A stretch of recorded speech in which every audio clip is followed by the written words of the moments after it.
The doctor that we had sued in a medical malpractice trial told me during pretrial testimony that my client was the one responsible for her own injuries. You want to learn what it was that I said to her and asked her that caused her to take back her entire statement and eat her own words? Come join me for a moment as I show you how I did it. Hi, I'm Gerry Oginski. I'm a New York medical malpractice and personal injury attorney practicing law in the state of New York. This was a medical malpractice case involving a failure to diagnose breast cancer case. During the course of the litigation, I had an opportunity to question the doctor, the gynecologist, who we believe violated the basic standards of medical care. And during that question and answer session, I had an opportunity to ask the doctor about the treatment that she rendered to my client. And during the course of that questioning, the doctor came right out and said, listen, your client refused. She refused to come back to my office. We told her to follow up. She refused to come back. We told her to do the following things. She refused. Really? Doctor, can you show me where in your medical records it indicates that the patient refused any of your recommendations? There's nothing in there.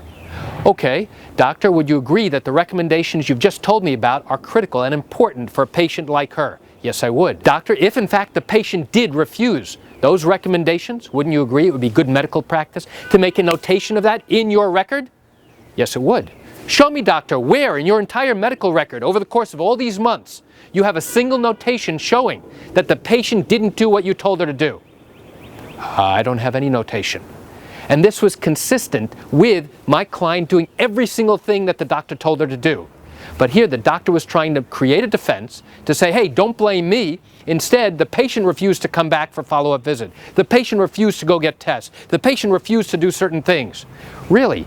These are critical recommendations. Show me where you made these recommendations in your notes, doctor. And there was no notes anywhere about any of these recommendations, nor was there any notation by the doctor about the patient's refusal. Doctor, would you agree that if in fact you wanted the patient to go have these series of tests, such as a mammogram or a breast sonogram, wouldn't it be important for you to have the patient acknowledge that you told her all about the risks of not going for this treatment, of not getting these diagnostic tests? Yes, it would.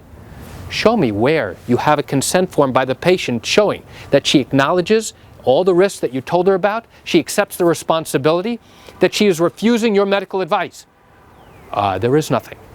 So through these series of questions, I was able to show to the doctor very quickly and to her attorney that what the doctor had testified to was absolutely 100% false.